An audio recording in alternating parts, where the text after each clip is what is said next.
सभी को आत्मवंदन। आज हम चर्चा करेंगे जीवन की सार्थकता के 4 नियम। पत्री जी ने कहा है कि हमारा जीवन सिर्फ खाना पीना और सोना नहीं है, उसके अलावा भी है। तो उसको जीवन को कैसे हम सार्थक कर सकते हैं, इसके लिए 4 नियम बताए गए हैं। पहला नियम है, स्मरण रखें कि आने वाला कल आज की अपेक्षा अत्यंत उल्लासपूर्ण होगा और हम उसका पूरा पूरा उपयोग कर पाएंगे। दूसरा नियम है, कला, संगीत, स्वाध्याय और सामूहिक घटनाओं के विषय पर ज्ञानवर्धन करते रहें। तीसरा नियम है, सर्वशक्तिमान प्रभु में विश्वास रखें। यह निष्ठा सुरक्षा के लिए चट्टान की तरह कार्य करेगी। और चौथा नियम है, दूसरों को अपने दूसरों को अपने ज्ञान का दान करें, जहां कहीं भी हो, जब कभी भी कर सकें। दूसरों के साथ आत्मीयता और मैत्री का व्यवहार कीजिए और यथासंभव उनकी सहायता कीजिए। ये 4 नियम है जिनसे जीवन हमारा सार्थक हो सकता है। पहला नियम है, स्मरण रखें कि आने वाला कल आज की अपेक्षा अत्यंत उल्लासपूर्ण होगा। उसके पूरे पूरे उपयोग पर आशा रखें। वास्तव में आने वाले कल का महत्व अत्यधिक है। यदि हम अपने भावी जीवन के प्रति उल्लासित आशावादी दृष्टिकोण रखकर निज जीवन में पदार्पण करें, तो प्रत्येक परिस्थिति से किसी न किसी प्रकार लाभ उठाने की भावना मन में रखें, तो ये निश्चय ही है कि हमारी कार्य संपादिका की शक्तियां तीव्रता से अपना कार्य को प्रस्तुत करती रहती हैं। आशा मनुष्य के जीवन का स्रोत है। हम किसी महान उद्देश्य के लिए सतत प्रयत्नशील हैं, तो आशा की डोरी पकड़कर ही अग्रसर हो सकते हैं। वह हमें जीवन रस से, नवीन उमंग से परिपूर्ण कर देती है। जिस व्यक्ति ने उत्साह खो दिया है, वह सबसे बड़ा दिवालिया है। रुपये का दिवाला तो आसानी से पूरा हो सकता है। यदि आशा और उत्साह का दृढ़ सहारा प्राप्त है, तो लक्ष्मी का कृपा पात्र बना जा सकता है। 4-6 वर्ष में बहुत आर्थिक लाभ हो सकता है।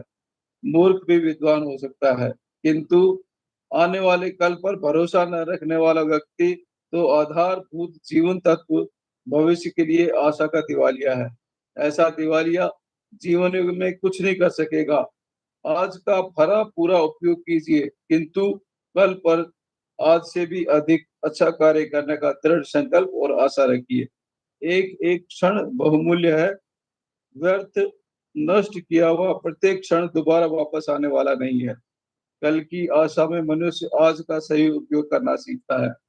द्वितीय नियम है, कला, संगीत, स्वाध्याय, पुस्तक, सामूहिक घटनाओं के लिए ज्ञान वर्धन करते रहें। इसके अंतर्गत यदि मनुष्य केवल अपने ही विषय में सोचता विचारता रहे, रुपया कमाकर अपने हित में ही खर्च करे, केवल अपना ही लाभ दृष्टि में रखे, तो उसमें एक बड़ा दुर्गुण आ जाता है। उसकी ज्ञान परिधि बहुत सीमित हो जाती है। वह स्व केंद्रित हो जाता है। स्वार्थमयी भावना की निरंतर अभिवृद्धि होने से उसका आत्मविश्वास रुक जाता है। कला, संगीत, पुस्तक पुस्तकावलोकन, अध्ययन, समाचार पत्रों का अध्ययन हमारे ज्ञान का विस्तार कर हमें स्व केंद्रित होने से बचाता है। इससे हमारी रुचि का परिष्कार होता है और हम व्यक्तिगत राग द्वेष से मुक्त होकर अपनी वासना का परिष्कार करते हैं। वासना मनुष्य की बड़ी भारी कमजोरी है। ये ऐसी घातक चीज है कि वीर से वीर और दृढ़ से दृढ़ व्यक्ति को अनायास ही पछाड़ डालती है। वासना के बहकावे को रोकना असंभव है। कला, संगीत, अध्ययन, पूजन, ध्यान, संध्या इत्यादि का सबसे बड़ा महत्व यह है कि ये मनुष्य की वासना के विकास को सांस्कृतिक प्रकाश में मार्ग प्रदान करते हैं। हमारे क्रोध, घृणा और मद का नाश होता है। कलात्मक अभिरुचि से व्यक्ति का पथ मंगलमय होता है। संगीत तथा भक्ति का समन्वय कल्याणकारी है। तृतीय नियम है, सर्वशक्तिमान प्रभु में विश्वास रखें और यह विश्वास हमारी सुरक्षा के लिए चट्टान की तरह कार्य करता है। ईश्वर में निष्ठा रखने वाले व्यक्ति को सत्य, न्याय, प्रेम, सहानुभूति एवं उदारता की ऐसी आधारशिला प्राप्त हो जाती है जिससे उसे लोकोत्तर आनंद प्राप्त होता है। ऐसा व्यक्ति अपने आप को ईश्वर से संयुक्त देखता है। उसे प्रत्येक पुष्प एवं पत्ते में ईश्वरीय सुरक्षा के दर्शन प्राप्त होते हैं। ईश्वरीय विचारों से संचालित व्यक्ति अपने हृदय में एक दिव्य आलोक का अनुभव करता है, जिससे वह देवी कार्य की ओर अग्रसर होता है। वह प्रत्येक कार्य को ईश्वर का कार्य समझकर पूजा के रूप में करता है। आध्यात्मिक जीवन के विकास की आधारशिला परमेश्वर में निष्ठा है। यह जड़-मूल से निकलकर मनुष्य की आध्यात्मिकता, परिवार, मोहल्ला, शहर, देश और यहाँ तक कि समग्र संसार को प्रभावित करती है। मनुष्य परमेश्वर की सत्ता अपने अणु-अणु से भरकर ही ऊँचा उठता है। हमारी सबसे प्रभावशाली प्रार्थना वे हैं, जिनमें हम समय और संसार की चेतना से ऊँचे उठकर एक उच्च स्तर में निवास करने लगते हैं। भक्त मीरा, प्रहलाद, कबीर इत्यादि संसार में रहते हुए भी इस सत्ता में निवास करते रहे। वे अपने आप को परम प्रभु के हाथों का ऐसा यंत्र समझते थे, जिसका संचालन स्वयं प्रभु करते थे। इस रहस्यवादी सानिध्य से ही हम अपने जीवन में सुख शांति प्राप्त कर सकते हैं।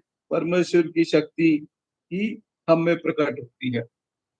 चतुर्थ नियम है, दूसरों को आप अपने ज्ञान का दान कीजिए, जहाँ कहीं भी हो, जब कभी भी कर सके। दूसरों के साथ आत्मीयता और मैत्री का व्यवहार कीजिए और यथासाध्य उनकी सहायता कीजिए।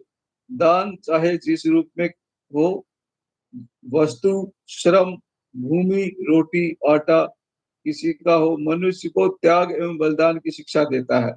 दान संयम का प्रथम सोपान है। यथासंभव हम सभी प्रकार के दान करते रहें तो श्रेष्ठ है। यदि आपके पास समुन्नत मस्तिष्क है, आप नवीन दृष्टि के जीवन के कर्मों को समझ सकते हैं, तो अपने दृष्टिकोण को दूसरों के समक्ष अवश्य रखिए। दूसरों के हृदय में ज्ञान का प्रकाश डालिए। आपका व्यवहार आत्मीयता एवं मैत्री से परिपूर्ण होना चाहिए। मैत्री की भाव की वृद्धि करने से मनुष्य को अशांत करने वाला दुर्भाव, ईर्ष्या, द्वेष नष्ट हो जाते हैं। आत्मीयता का दायरा सदा बढ़ाते रहिए। आपके इस दायरे में केवल घर के व्यक्ति या मित्र ही ना हों, समग्र संसार के व्यक्ति जीव मात्र हों। मैत्री भाव की अभिवृद्धि से आप सुख, दुख, राग, द्वेष, मान अपमान से ऊपर उठकर कल्याणकारी जीवन व्यतीत कर सकते हैं। वास्तव में उपयुक्त चारों नियम आध्यात्मिक मार्ग पर अग्रसर होने के लिए उपयोगी ज्ञान से परिपूर्ण है। अधिक से अधिक तभी लाभ प्राप्त हो सकता है जब आप दैनिक जीवन में इसका प्रयोग करते चलेंगे। सर, बहुत बहुत धन्यवाद। कल कबीर जी का जन्म दिवस था। यदि आप अनुमति दें तो एक छोटा सा भजन प्रस्तुत करें। जी जी बिल्कुल सर, बिल्कुल। जी, कबीर जी कहते हैं, ऊधो कर मन की गति न्यारी, ऊधो कर मन की गति न्यारी, सब नदियाँ जल भर भर रही है, सब नदियाँ जल भर भर रही है, सागर के ही विधिखारी, सागर के ही विधिखारी, ऊधो कर मन की गति न्यारी। इसमें कबीर कहते हैं कि ये कर्मों की गति बहुत न्यारी है। जैसे सब नदी है, उनका सबका जल मीठा रहता है, लेकिन सागर में जाकर सब खारी हो जाता है। तो ये आगे कहते हैं, उज्ज्वल पंख दिए बगुला को, उज्ज्वल पंख दिए बगुला को, कोयल कर गई कारी, कोयल कर गई कारी, ऊधो कर मन की गति न्यारी। कबीर जी कहते हैं कि जैसे बगुला है, उसका स्वभाव अलग है, लेकिन उसको उज्जवल करते हैं एकदम, और कोयल जिसकी इतनी मीठी बोली है, उसको काला कर दिया।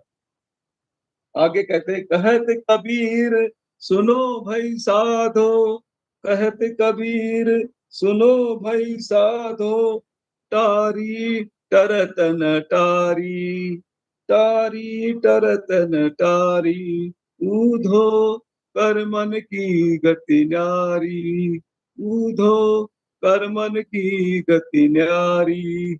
इसमें कबीर जी कहते हैं कि भाई साधु सुनो, जो टारी टरत न टारी, टारी मतलब हुरी, जिसको होना है उसको टालने से भी नहीं टाला जा सकता है, इसलिए कर्मों की गति न्यारी है।